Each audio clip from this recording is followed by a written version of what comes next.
Innovación en inteligencia artificial. El delicado equilibrio del poder en la ciencia. Este trabajo tiene como disparador un ciclo denominado Ética en IA, realizado por la Academia Nacional de Ciencias de Buenos Aires desde inicios de 2020, con el objetivo de desarrollar un entendimiento en la comunidad global que sirva para comprender las dimensiones implicadas en la administración de una ética en IA apropiada para todo el planeta. A partir de dicho disparador, es posible analizar una plétora de otros problemas concomitantes.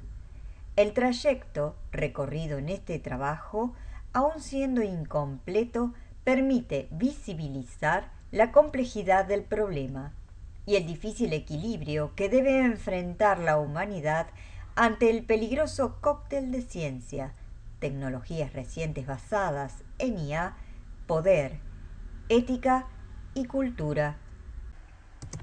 La humanidad se encuentra acaso en un punto de inflexión que trasciende la pandemia actual por COVID-19. Detrás de esta dura realidad que nos toca vivir, aparecen otras cuestiones no menos alarmantes.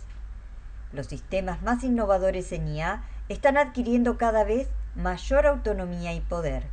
Esto dispara un sinnúmero de planteos desde diferentes dimensiones: social, educativa, jurídica, tecnológica, bioética, religiosa, cultural, ecológica, etc. Si bien todas y cada una tiene ribetes interesantes de estudio, este trabajo pretende encarar algunos aspectos iniciales desde la sociología de la ciencia. Como parte del análisis surgen las preguntas de qué implicaría la posibilidad de una ética global y las dimensiones de la misma.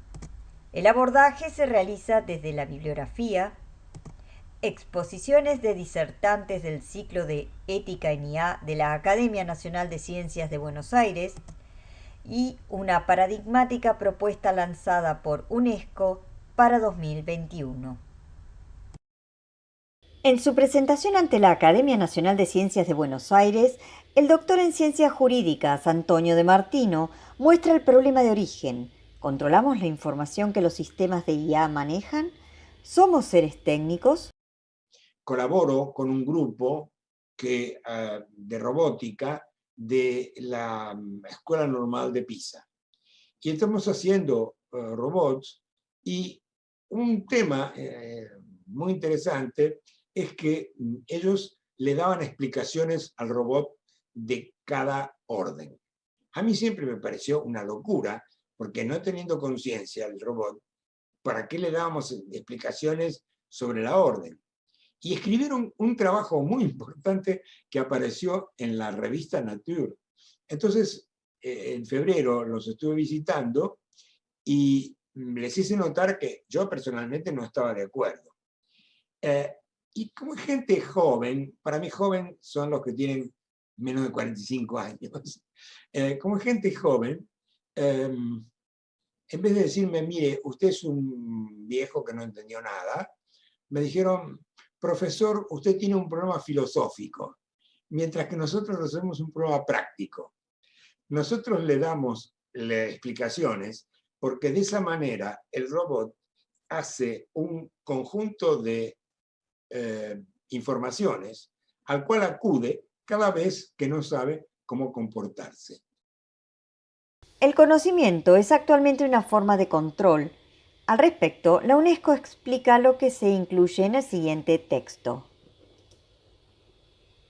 Es notorio que los aspectos mencionados no incluyan lo jurídico, siendo que la misma UNESCO incorpora en su Declaración Universal sobre Bioética y Derechos Humanos a este punto. Como se verá luego, lo jurídico tiene profundas raíces en las concepciones éticas y requiere de ciertos postulados previos. Las afirmaciones de amenaza a la diversidad cultural y social y de género corresponden con lo que Linares denomina filosofía de la sospecha, por lo que el mundo tecnológico causaría fragmentación social, aislamiento y problemas ecológicos. En el ámbito latinoamericano se refleja en el llamado de Garrafa a expandir la epistemología a los fines del estudio de las tecnologías, para lograr protección, prudencia, precaución y prevención. Pero otras perspectivas hallan una idea reduccionista en esta visión, ya que el mencionado cruce y riesgo de todas las otras ciencias no sería tan cierto. El ítem 78 de la propuesta de la UNESCO se apoya en estas concepciones para promover la construcción de un panóptico que observa los estudios e investigaciones de disciplinas adicionales a la ciencia, tecnología, ingeniería y matemática, a fin de monitorear adecuadamente las investigaciones en IA y los malos usos o efectos adversos. Complementan a este concepto los ítems 134, implementación de un observatorio de ética en la IA, el 78, patrimonio común de datos, y el 48, mecanismos y políticas específicas, entre otros. Se evidencia aquí la evolución que sufre UNESCO desde la Declaración Universal de Bioética, donde el artículo 9 determina que se debe preservar la información de las personas de manera confidencial, que no debería utilizarse ni revelarse para fines distintos de los de su acopio. El uso a los fines de fiscalización rompería este esquema y presenta un cambio de la posición con respecto a su versión de 2010. Para Simondon, esta perspectiva del riesgo es una percepción que se valida desde una falta evolutiva, y en sus palabras, la iniciación a las técnicas se debe situar en el mismo plano que la educación científica. Además, agrega que un niño debería saber qué es autorregulación o una reacción positiva, al igual que conoce los teoremas matemáticos. En cierta forma, Simondon denuncia el alejamiento del código de la información que representa el pensamiento y la comunicación de la realidad científico-tecnológica actual, y culpa de dicha disociación de tergiversar el mensaje y promover una visión distorsionada de los que denomina seres tecnológicos. En su trabajo, El modo de existencia de los objetos técnicos, Simondon determina que la cultura es un sistema de defensa de la humanidad contra las técnicas. Debe incorporar a los seres técnicos por medio de la filosofía, puesto que lo técnico es un intermediario entre el hombre y la naturaleza. La postura plantea que los objetos técnicos no tienen realidad humana, pero encierran lo humano. Entiende a la cultura como una actitud dual. Por un lado es ensamblaje de materia y por el otro es un ente con intencionalidad hostil y peligrosa. En estos términos, el hombre se convierte en organizador permanente de la sociedad de objetos técnicos, quienes a su vez están abiertos al hombre organizador. Desde esta perspectiva, el hombre permanentemente regula el margen de indeterminación para adaptarse, en diferentes grados, a posibilidades de información diversa. Este manejo, para ser adecuado, requiere de una toma de conciencia de la realidad técnica, no como relación de uso o propiedad, sino de objeto de conocimiento científico. Pero esta capacidad de toma de conciencia recae en una introducción de la misma en la cultura. Por ello debe incluirse de manera sistemática en la educación de todos los niveles. Cuestiones como la conciencia de la naturaleza de las máquinas, las reacciones posibles entre ellas o con el hombre, y los valores existentes en todas estas instancias mencionadas. Es aquí donde la postura de Simondon converge con la crisis actual. La tecnología es un problema no solo del tecnólogo, sino del hombre en todas sus esferas y en todo momento de su vida. Las lecturas de riesgo, amenaza, desnaturalización y descontrol pasan a ser consecuencia inmediata de una codificación inadecuada a la realidad gobernada, la que es integrada por hombres y máquinas, por lo que no hay una función directiva real del hombre en su entorno. El desfasaje resulta de la falta de incorporación de esquemas actuales, mediadores entre los elementos que sustentan un código, un símbolo cultural que represente adecuadamente a la realidad. Para Simondon, la génesis adecuada de los elementos técnicos permite una sinergia equilibrada y ha evolucionado en 3 estadios esenciales: como elemento, como individuo técnico, como conjunto tecnológico. La humanidad, en virtud de la imposibilidad de acceder al total de la realidad representada en su entorno, se vuelve incapaz de administrarla y a la vez la percibe erróneamente inmanejable y amenazante. ¿Cuál es la reparación exigida por el entorno? La mutación del código de esquema hombre-herramienta al de esquema hombre-máquina, con todo lo que ello implica.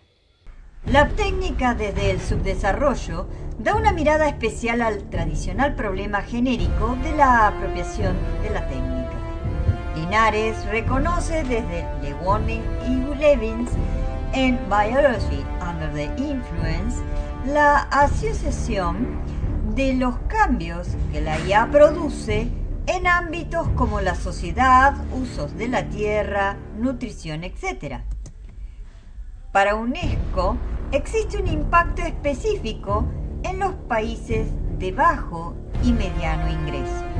Este apartado atiende específicamente a la capacidad de apropiarse de la innovación tecnológica en instancias específicas como las tecnologías de información de IA, en estados con problemas económicos. Se observa en este punto la idea de posible futuro conflicto emergente entre las culturas locales endógenas, el desarrollo económico y la innovación, vista aquí como disruptiva. Desde la perspectiva de Linares, entonces, se estaría previniendo un error tradicional, la subestimación por parte de la ciencia hacia ciertos emergentes. Este autor remarca que el problema suele consistir en la propia manera en la que la ciencia resuelve los problemas, que es prediciendo en base a lo conocido. La letrada Natasia Arcifa de la Universidad de Pisa en Italia, en su disertación para la Academia Nacional de Ciencias de Buenos Aires, expone una mirada diferente de la desigualdad económica por la IA. Su perspectiva, planteada inicialmente en el seno de la Unión Europea, se enraiza más en la capacidad productiva bélica que de apropiación de la IA por países subdesarrollados. Ora, l'argomento è ad oggi molto caldo perché nel 2010 il mercato per usi militari e di pubblica sicurezza dei droni valeva quasi 5 miliardi di dollari. Poi dal 2015 in poi ha avuto una crescita del doppio perché i principali paesi come gli Stati Uniti, la Russia, la Cina, la Francia hanno investito miliardi sullo sviluppo dell'autonomia nell'uso della forza militare e stanno finanziando sistemi di intelligenza artificiale che propongono degli scenari inaspettati per la nostra società. La nueva industria bélica, que es billonaria, corre el centro del problema de los mecanismos de apropiación a la concentración acelerada y descontrolada de una industria perjudicial, gracias a la decisión estratégica de los estados. La decisión entonces pasa de la esfera de la ciencia en IA a la política económica y estratégica de ciertos estados. Si hay estados que intervienen en una industria bélica, es de esperar que luego esa industria deba producir beneficios, y para ello hacen falta guerras. Pero la perspectiva económica tiene otras lecturas. Arcifa expone en la misma disertazione una perspectiva di economia dello conflittos. Dall'altro lato però abbiamo la maggior parte degli stati, tra cui rientrano sempre gli Stati Uniti, la Cina, la Russia, che sostengono che invece la discussione debba valorizzare i vantaggi che l'introduzione delle armi autonome porteranno nell'economia dei conflitti armati, soprattutto considerano da un punto di vista della riduzione dei costi umani. Este tipo de economía refiere a que los asalariados podrán mantener la capacidad productiva del Estado mientras sostienen los conflictos armados, lo que redunda en un sistema bélico que no interfiere con el desarrollo industrial y que además facilita el desempeño bélico. Esto hace, según Arcifa, que los conflictos sean más económicos de realizar, posibilitando su incremento en número. El llamado de Estados Unidos, China y Rusia sería hacia una ética de la guerra en la que los conflictos serían más seguros para los humanos, económicos para los estados y apropiados para las economías industrializadas. Pero el tablero político internazionale estaría aún in pleno cambio. Poi ci sono anche alcuni stati che hanno una posizione intermedia, come per esempio la Francia o la Germania. Molti in Europa hanno una posizione intermedia, perché ritengono che sia possibile ammetterli, però in maniera limitata. En este último bloque de países no hay una decisión por rechazar ni adoptar la nueva economía de los conflictos humanos. En ocasión de su disertación ante la Academia Nacional de Ciencias de Buenos Aires, Suñé Llinás, catedrático de Filosofía del Derecho de la Universidad Complutense y subdirector del Departamento de Derecho Internacional y Filosofía del Derecho, afirma: hablar de personalidad jurídica de los robots es la manera de decir yo fabricante, ¿quién es responsable? Pues el coche autónomo. ¿Y el coche autónomo con qué patrimonio responde? Pues salvo que sea con su propia persona vendida a Transtiberi, es decir, salvo que sea con el propio valor del coche autónomo, es una inmensa trampa. Es decir, lo que se está intentando y los juristas no se dan cuenta porque les han dado un caramelo envenenado, es efectivamente quitar de en medio la responsabilidad del fabricante. Este tipo de falencias regulatorias son las que refiere UNESCO en el inciso que se transcribe aquí.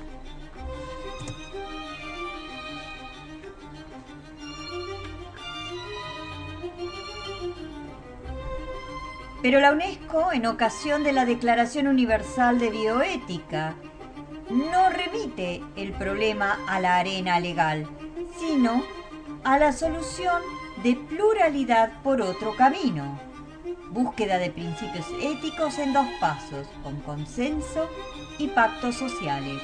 En este sentido, la carga de la iniciativa es previa a la ley y corresponde a un emergente combinado con medidas a nivel social y político, y el marco no estaría dado por una regulación global a la que adscribir.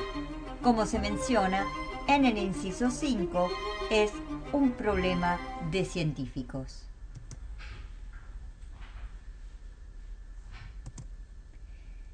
El catedrático Suñé en su disertación apoya una postura pragmática, planteando un proceso de gestión a partir de la jurisprudencia y no de un marco ético previo. Os diré que para mí esta es una cuestión, la adopción de decisiones en base a criterios directamente éticos, que nos lleva, por las razones que ya hemos expuesto, a un callejón sin salida. Yo creo que la alternativa racional es más jurídica, es más jurisprudente, es una alternativa más basada en la pragmática y la jurisprudencia, porque la inmensa mayoría de estas cuestiones se han planteado a través de principios como el estado de necesidad, se han planteado ante los tribunales de justicia que han dado soluciones concretas. Por lo tanto, nosotros tenemos ahí un banco de experiencia. Y no es que yo diga que hay que volver a los sistemas expertos. Suñé entiende que, dada la heterogeneidad cultural, mencionado en el documento UNESCO como diversidad en orientaciones éticas, es imposible a priori fijar regulaciones globales y por ello emplea el término callejón sin salida. Más allá de los antecedentes que se está solicitando en ese consenso a nivel legislativo, al mismo tiempo la ley tracciona de un consenso global de normas éticas, no como una imposición global, sino de articulación específica de las cuestiones generadas por la IA. En la presentazione di Arsifa esta differenziazione è clara.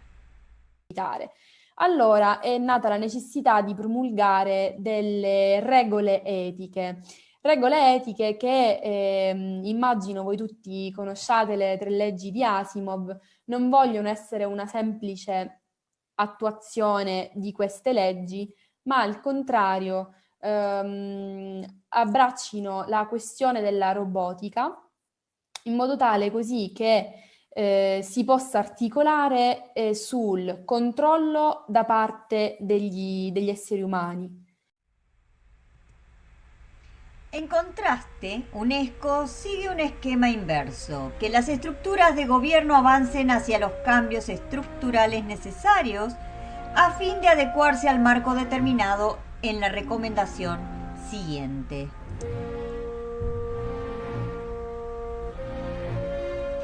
En el ítem 62, la recomendación es más explícita en su llamado a modificar la legislación de los países, lo que contradice el dicho anterior de en conformidad con la práctica constitucional. La modificación de las cartas magnas implica un cambio no emergente del derecho soberano de cada Estado, sino desde una ética global de la IA resultante de los procesos de investigación que a su vez se restringirán con las recomendaciones del documento UNESCO y se vigilarán desde un esquema centralizado de información.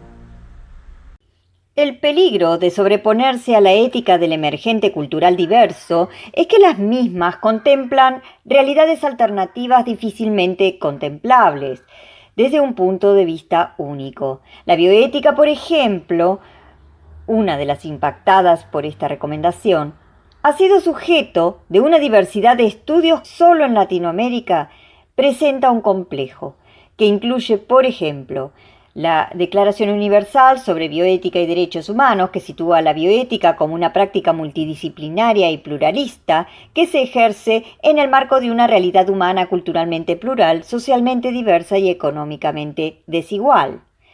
La bioética normativa de Juan Carlos Tealdi, de hecho, denuncia una bioética neoliberal y su pretensión fáctica de convertirse en bioética global. La bioética fuerte o bioética dura que objetiva y contextualiza los problemas a las realidades concretas de Latinoamérica.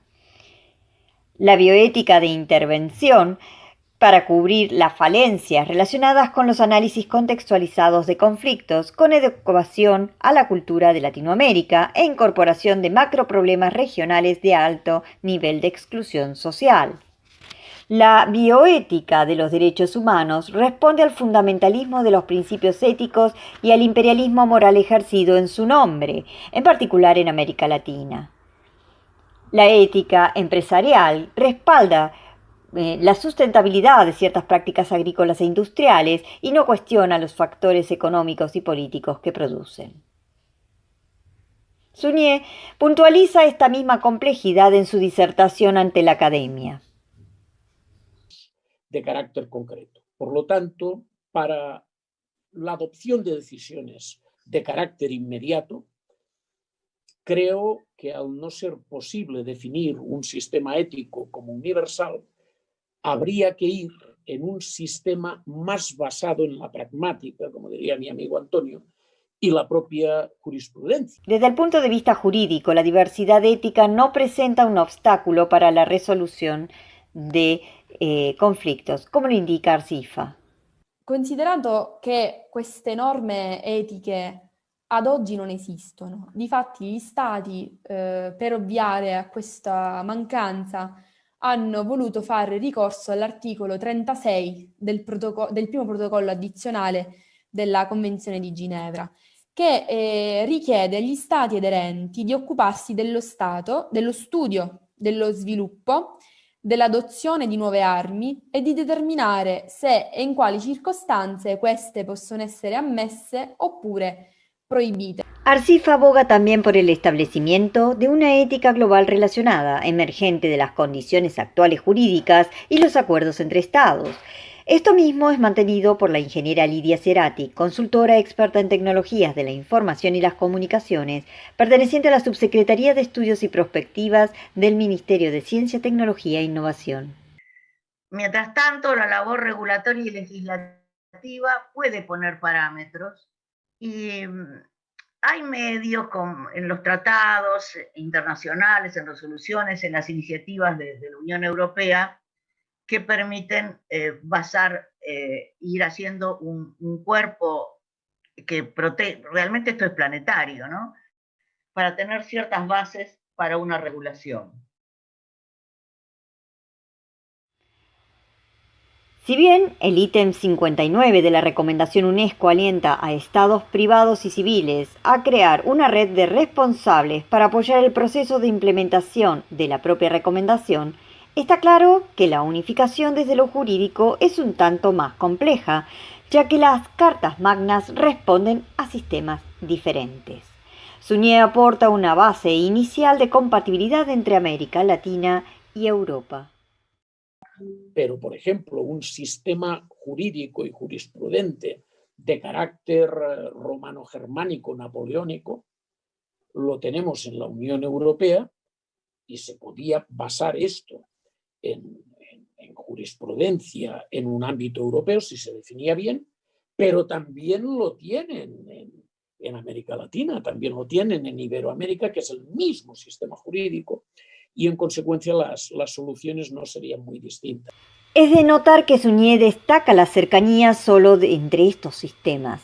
Pero nuevamente, su postulación de resolución desde una propuesta jurídica global implica la omisión de casi medio planeta. Por lo explicado en la sección anterior, resulta entonces que la iniciativa debe comenzar desde los acuerdos entre estados.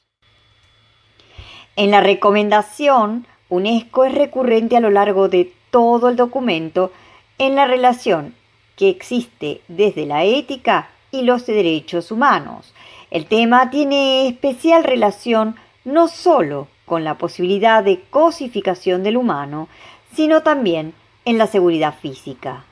En el artículo 71, la recomendación establece la enseñanza como primer instrumento para mitigar el problema. Pero es claro que el conocimiento no erradica per se el problema. Los riesgos y desafíos se generan en un contexto más complejo. Alfredo Marcos hace un paralelo interesante con los periodos de innovación referidos por Kuhn en 2017, donde la innovación en ciertos momentos cae dentro del marco conceptual, lo esperable, la expectativa previa, y otros momentos donde la innovación sale del mismo y exige un cambio de paradigma, que es tomado entonces por las ciencias. Esto iría en concordancia con el concepto de que los cambios son guiados por un tipo de saber, no son azarosos, y que remite al concepto de prónesis de Aristóteles, es decir, la sabiduría práctica o prudencia. Ese saber guía el camino desde lo práctico y lo social. La evolución desde lo práctico está mostrando su lado oscuro, que es el denunciado por la recomendación. Arcifa, en su presentación a la Academia Nacional de Ciencias de Buenos Aires, presenta un video impactante. This is how it works.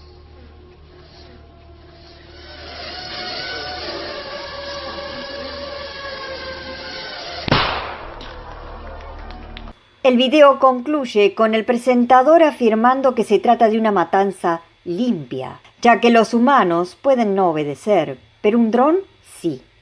La disertación prosigue con un video de un militar admitiendo que se está invirtiendo mucho en proyectos clasificados. En los artículos 27 y 28, la recomendación refiere a las responsabilidades éticas y legales por la gestión de un IA, que deben recaer en los humanos involucrados, a los que denomina agentes. Por tanto, los derechos humanos deben primero ser garantizados por estos. Villalba Gómez expresa este tipo de miedo al desborde de la IA, define el concepto de singularidad tecnológica como algo análogo a la singularidad matemática, en el sentido de que trasciende cualquier limitación finita. Para Chillón y Marcos, en cambio, el problema deviene del proceso de delegación progresivo en la tecnología. Conciben la técnica como medio de humanización.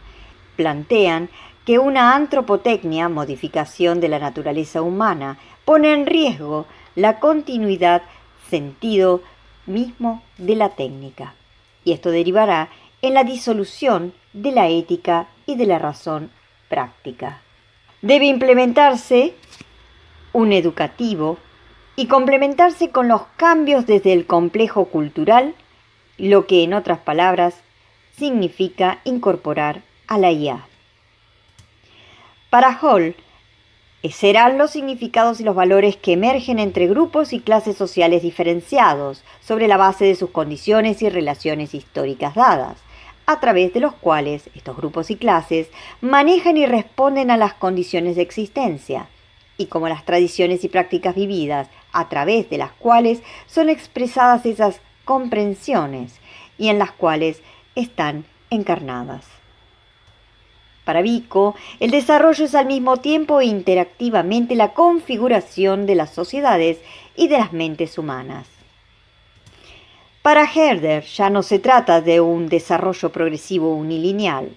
Existe la necesidad de hablar de culturas más que de cultura, por lo que se debe aceptar la variabilidad y complejidad de las fuerzas que la conforman.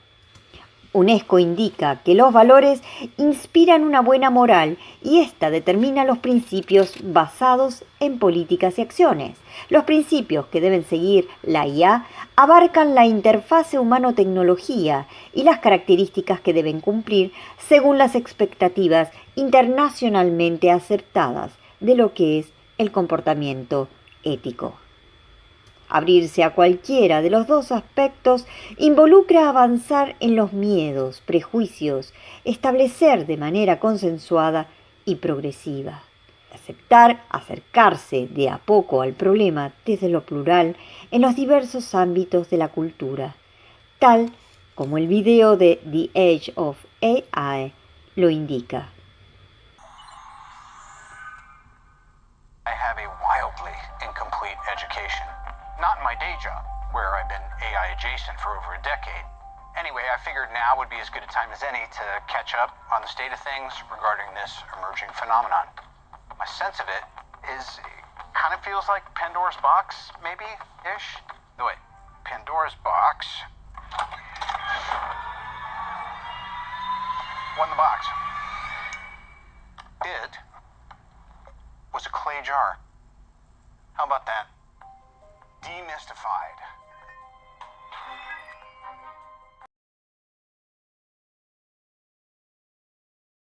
Desde el punto de vista de los especialistas, no hay que cambiar la ética, hay que aplicarla y establecer una vez más las reglas jurídicas que sigan haciéndola visible, como apunta Arsifa.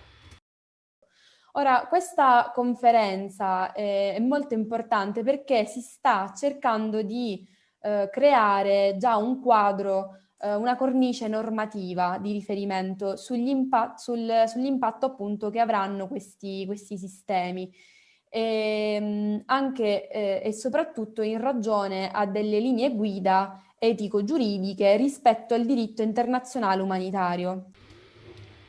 Funtovics e Hidalgo evalúan el problema de la indeterminación desde la regulación ética y evaluación de riesgo.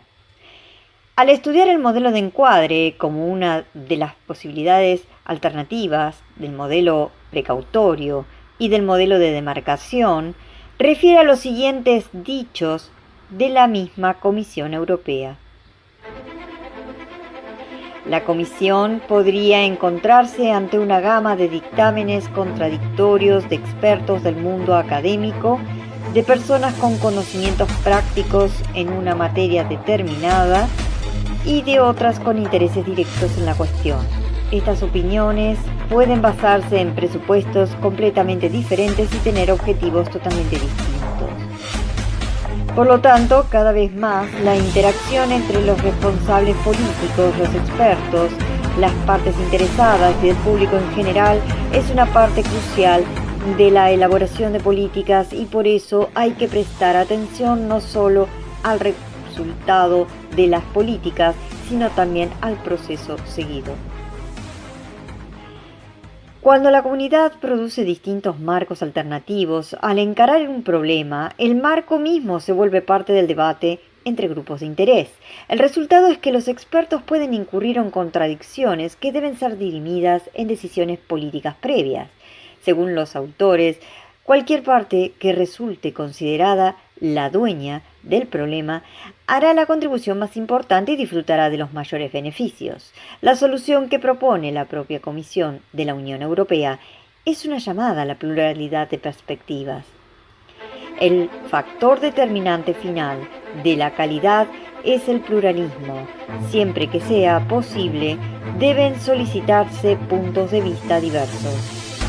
También pueden ser importantes otros factores como diferentes perspectivas geográficas, culturales y de sexo.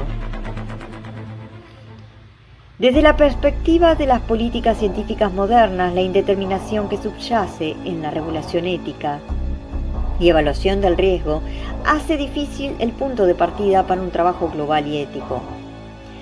La UNESCO podría encuadrarse en un modelo de encuadre, ya que hizo en varias oportunidades un referéndum a expertos para plantear el marco de valores a considerar.